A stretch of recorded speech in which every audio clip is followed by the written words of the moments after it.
নাসাউয়ে কালকে বাংলাদেশ নামবে, আজকে অনুশীলন করেছে বাংলাদেশ বা এখনও করছে। তো সেই জায়গা থেকে যেহেতু আজকের ম্যাচটা এখনও চলমান, উইকেটের আচরণটা আমরা দেখলাম যে আসলে লো স্কোরিং ম্যাচ এবং পাকিস্তানের যেভাবে বোলিংটা করেছে, বাংলাদেশের আসলে এখান থেকে খুব সহজভাবে বলতে গেলে শান্ত বা হাথুরু সিংয়ে এখান থেকে কী কী নোটবুকে তারা টুকবে? দেখেন, প্রথমে তো আমি যাওয়ার আগে বলেছিলাম বাংলাদেশ দুইটা জায়গায় ভালো করতে পারে, যেহেতু আমরা খুব অবিশ্বাস নিয়ে গিয়েছিলাম এই ওয়ার্ল্ড কাপে। পাবলিক বলেন, টিম ওয়াইজ বলেন, মিডিয়ার সামনে কথা মোরালি একেবারে ডাউন ছিল। আবার যাওয়ার পর তো আরো শুয়ে পড়ছি, আমেরিকার সঙ্গে হারা বলেন, সব কিছু বলেন, প্র্যাকটিস ম্যাচ ইন্ডিয়ার সাথে বলেন। কিন্তু একটা জায়গায়, দুইটা জায়গায় আমি ছিলাম যে বাংলাদেশ ফাঁসা উইকেটে, খারাপ উইকেটে ভালো খেলে, যেহেতু আমরা মিরপুরের উইকেটে খেলে অভ্যস্ত, লো স্কোরিং ম্যাচ আমরা ইউজ টু।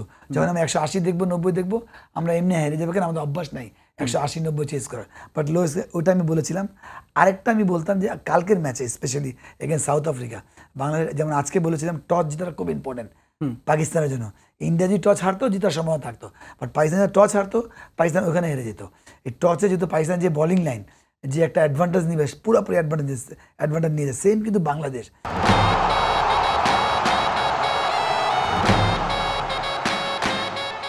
কালকে একটা হচ্ছে, কালকে ম্যাচ জিতাম অনেক, 120 বলের খেলা, এটা অলওয়েজ যে কোনো টিমের চান্স থাকে। দ্বিতীয় হচ্ছে ফাঁসা উইকেট। তৃতীয় হচ্ছে বাংলাদেশ সাউথ আফ্রিকা ভালো ক্রিকেট খেলছে না, নো ডাউট নামে সাউথ আফ্রিকা, আমরা যেমন ভালো খেলছি না, বাট লাস্ট ম্যাচ জয়লাভ করে আমরা বিশ্বাসের জায়গায় কিছু হয়েছে। ওরাও জয়লাভ করেছে, বাট তারা যে ধরনের দল, ওই হিসেবে তারা ভালো ক্রিকেট খেলছে না। যদি আপনি শ্রীলঙ্কার সাথে বলেন, ওরা 77 অল আউট হয়েছে, 4 উইকেট গিয়েছে। যদি গতকালকে হল্যান্ডের সাথে বলেন, গত পরশু দিন সেম হয়েছে।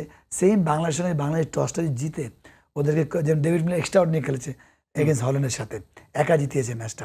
যেভাবে ম্যাচটা ছিল 12 রানে 4 উইকেট, ওখান থেকে 1 ম্যান শো খেলেছে।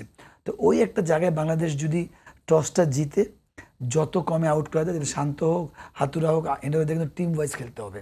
এখানে বেশি প্ল্যান করা যাবে না। যেমন লাস্ট ম্যাচ লিটনকে বলি, Liton no doubt outstanding player, এমন অফ ফর্মে, তো আমি কী করবো?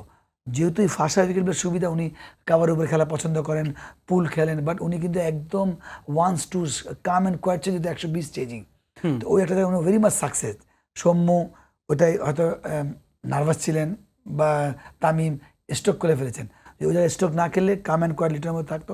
লিটন রান করে বলে বলছেন অ্যাপ্রোচ, লিটনের অ্যাপ্রোচ কাম অ্যান্ড কোয়াইট ছিল। তো ওই একটা জায়গায় বাংলাদেশ টসে জয়লাভ করে, আমার কাছে মনে হয় যদি ওদেরকে 120-25-এ রাখা যায়, 30-এ, তাও কিন্তু অনেক ভালো স্টার্টার দিয়ে বাংলাদেশ ভালো করে। তো এই যে লাস্ট ম্যাচে বাংলাদেশের বিশ্বাসের জায়গাকে থাকলে হবে, যেমন আবার আউট হওয়া যাবে না। একটা হৃদয় আউট হয়ে গেছে, ম্যাচটা হেরে গিয়েছিলাম, আবার কিন্তু রিয়াদের 6টা কিন্তু কাভার করছে। তো ওই একটা জায়গায় অপরচুনিটি অনেক আসবে এই টাইপের ফাঁসা উইকেটে। আর বাংলাদেশ যে ধরনের দল, অপরচুনিটি কাজে লাগাতে হবে, স্পেশালি অ্যাট দ্য মোমেন্ট। কেন আমাদের টপ অর্ডার ফর্মে নাই, আমরা কিছু রান করছে, হৃদয় রান করছে, কিছু লিটন রানে কালকে একটু করে খুব ভালো হবে। বোলিং আউটস্ট্যান্ডিং হচ্ছে, ফিল্ডিংয়ের অ্যাপ্রোচ খুব ভালো ছিল। মানে বাংলাদেশ জয়লাভ করে বলেছি না, বাংলাদেশ মাঠে নামলো, বোলিংয়ের সাথে কিন্তু ইন্টেন্সিটি ফিল্ডিংয়ের খুব হাই ছিল, ওয়েভ ছিল একদম। তো ওইটা যদি কন্টিনিউ করে, একটা ভালো সুযোগ। আমার মনে হয় হল্যান্ড বাংলাদেশের প্রেশার, কালকে প্রেশার না, কালকে ওদের প্রেশার। যদি আমরা ভালো ক্রিকেট খেলি আর ওরা ভালো খেলছে না, বা আমরা মোটামুটি ভালো খেলি, আমাদের জেতার সম্ভাবনা, যেটা অপরচুনিটি সুযোগগুলো আসবে, ওটাই আপনাকে সবাই বলবে এটা কাজে লাগাতে হবে, কিন্তু আমাদেরকে বেশি কাজে লাগাতে হবে।